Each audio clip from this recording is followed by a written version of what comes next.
Le faux pas, ou plutôt l'exploit, ou encore la belle surprise d'hier soir, c'est les Sables d'Olonne qui ont tenu leur parquet face à Tours. Tours qui devait se refaire. Hein. Ils avaient su une défaite à Toulouse. Alors maintenant, de toute façon, on sait que Toulouse maintenant fait partie des cadors, ils ne peuvent plus se cacher. On va le voir tout à l'heure.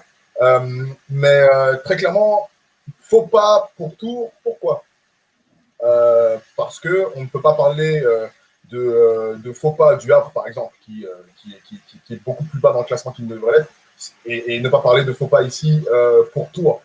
Tours qui a une mauvaise tendance à mal commencer les matchs, mais vraiment très mal. Pour le coup, on l'a vu à Toulouse, on l'a vu ici, ils prennent 23 points dans le premier quart-temps dans ce match-là.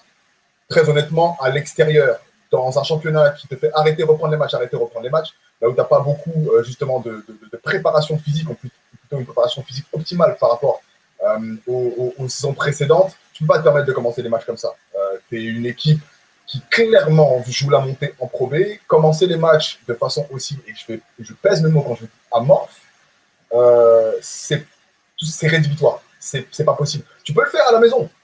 À la maison, tu as tes repères, tu connais les arceaux, etc., etc. Tu sais comment jouer avec justement ce parquet qui est le tien. À l'extérieur, c'est beaucoup plus compliqué. La confiance est du côté des autres. Et on voyait dès le début du match que la pression était sur toi. Bizarrement. Enfin, bizarrement. Ou pas, parce que juste avant, Lorient venait de gagner. Parce qu'ils ont joué plus tôt, hein, Lorient, on le rappelle. Et aussi, justement, on le disait, nécessité de gagner par rapport à la défaite à Toulouse. Et une pression que l'on commençait déjà à sentir sur les premières possessions, sur les premières attaques. 23 points encaissés, il y a des débuts de match clairement qui doivent être revus du côté de Tours. Une agressivité, et je vais reprendre tout simplement les dires du coach Ponce des Sables, qui a dit que, en interview d'après-match, il a dit on avait prévu énormément de choses pour les faire déjouer. On est... ça, c'est pas mot pour mot, hein. Mais très clairement, on voit très bien qu'ils avaient prévu beaucoup de choses parce que justement, et encore une fois, sans rien leur enlever, moins talentueux et moins de force de frappe, ils avaient prévu de la zone, ils avaient prévu d'autres choses pour essayer justement de titiller cette équipe de Tours. Il a dit on n'a pas eu le temps de faire tout ça parce que les gars, à l'énergie, on était au-dessus. Ça veut tout dire. Ça veut absolument tout dire. Et je pense réellement que cette équipe de Tours, si elle ne fait que mettre de l'énergie au début des matchs, elle sera difficilement prenable. Mais il faut cette énergie-là. Elle est nécessaire pour entamer les matchs, surtout à l'extérieur. Et là, quand vous enchaînez 2 défaites à l'extérieur, ouais, il y a des remises en question à faire. Mike, je t'écoute par rapport à ça. Pour l'énergie au début du match, je pense qu'il faut aussi savoir un petit peu comment l'équipe se sent. Tu vois, on parle souvent, on parlait la dernière fois de rebond, mais le début du match, c'est aussi la température de l'équipe par rapport à comment elle se sent. Tu vois, et je pense qu'il y a aussi un léger malaise sur savoir. Bon, comment ça se passe, qui fait quoi, qui prend les premiers tirs, comment tu les prends, etc. Et je pense que toute cette nouvelle équipe qui est en train de se mettre en place à Tours a aussi besoin de trouver son feeling et de trouver sa hiérarchie, sa direction. Et je pense que tout le monde saura quoi faire et tout le monde sera beaucoup plus à l'aise sur les premières possessions en début de match parce que chacun connaîtra bien son rôle dans cette équipe-là et son apport. Je prends un exemple simple, c'est-à-dire que si tu commences le match, mais tu sais que si tu loupes 2-3 tirs, tu passes sur le banc, tu ne prends pas les tirs de la même façon qu'au début de saison où tu savais que quoi qu'il se passe, tu allais rester sur le terrain. Il y a beaucoup de choses aussi qui se passent par rapport à ça. C'est vrai que les rôles ne sont pas encore très, très bien définis. Par exemple, je prends un Marius Chambre qui a été très bon sur les derniers matchs, qui la sort du banc avec un peu moins de minutes.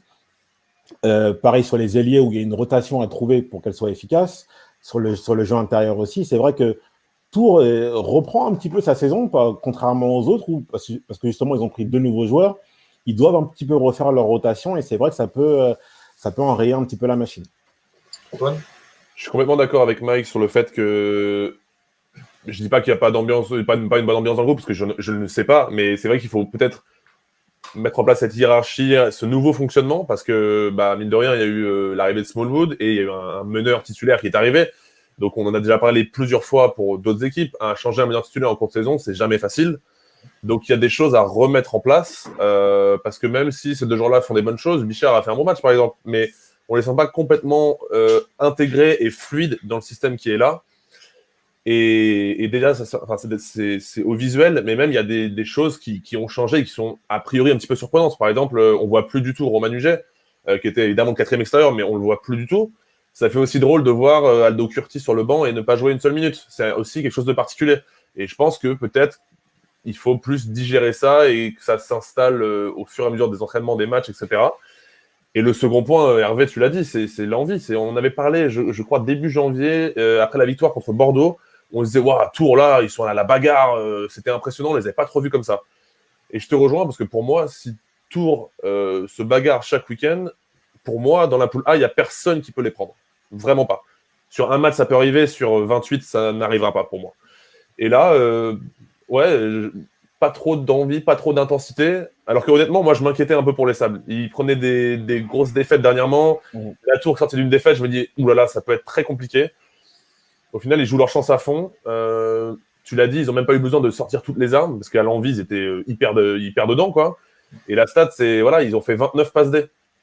Donc, c'est assez énorme collectivement. Ça montre qu'ils ont envie de jouer ensemble, etc. Mais du côté de Tours, ça veut dire aussi que tu les as laissés jouer. Tu les as laissés installer ce qu'ils voulaient faire. Et quand tu as une équipe comme Tours, pour moi, c'est pas possible. Donc, je pense pas qu'il y ait quelque chose d'alarmant encore aujourd'hui. Je pense qu'effectivement, comme l'a dit Mike, il faut retrouver un système peut-être plus adapté aux nouveaux joueurs qui sont là, ou réussir à les mettre correctement dedans, et puis se mettre un petit coup de pied derrière, quoi, pour se dire, bon les gars, c'est bon, là, le faux pas, on l'a fait, c'est fini maintenant, on est là pour tous les week-ends pour se bagarrer, et on va gagner les matchs. Coup de chapeau quand même au Sable. Arnaud Imhoff, incroyable. Évidemment, ce petit gars, pour moi, j'ai véritablement un coup de cœur pour Meven Ledoirin, parce qu'au lancer franc, c'est du 100%, et à 3 points, il a les veines gelées pour te mettre un coup de poignard dans le 4e quart-temps. Donc moi, très clairement, c'est justement ça. Arnaud Imhoff le disait dans son interview de fin de match. Il va falloir maintenant qu'on puisse le répéter, parce que notre objectif, c'est le maintien. On ne peut pas faire ça uniquement contre les gros, on a le dos au mur et qu'on est en train de mourir, quoi, presque. On doit pouvoir répéter ça au maximum. On a vu de belles choses, on a voulu se battre les uns pour les autres, on a été très solidaires. Il faut maintenant pouvoir le répéter, et c'est justement, je pense que c'est ça qui va pouvoir faire passer Sable dans la partie qui fait en sorte que ça les maintienne. Parce qu'ils ont pris, comme tu l'as dit, hein, Antoine, ils ont pris beaucoup de valises, ils ont pris pas mal de valises dernièrement. Je pense qu'il n'y a que la solidarité et justement la générosité dans l'effort qui va pouvoir les faire sortir de là. Coup de chapeau à eux, parce que vraiment, ils ont fait un super match. Arnaud Imhoff, le premier carton qu'il fait, c'est n'importe quoi. Il met 2-3 points de suite. Entre les deux, il fait une interception. C'est-à-dire qu'il met 3 points, stop, 3 points, tout seul, rien que lui. Donc, il porte vraiment cette équipe en termes d'aura. Et évidemment, ça se voit sur le terrain ensuite. Je ne sais pas si vous avez un truc à dire par rapport au Sable, les gars, mais très clairement, moi, j'ai pas l'impression.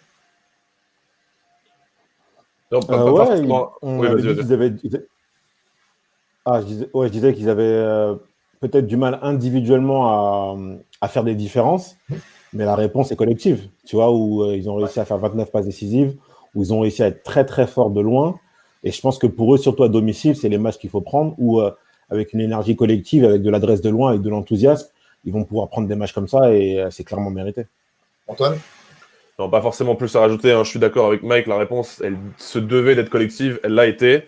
Et Hervé, quand tu parles de solidarité, de tout ça, pour moi, vraiment, Arnaud Imhoff, il représente complètement ça. C'est aussi grâce à lui que cette équipe peut jouer comme ça, à la solidarité, à l'énergie, à la grinta un peu. Et les matchs, pour se sauver, ils les prendront comme ça, ils les prendront en équipe et pas individuellement.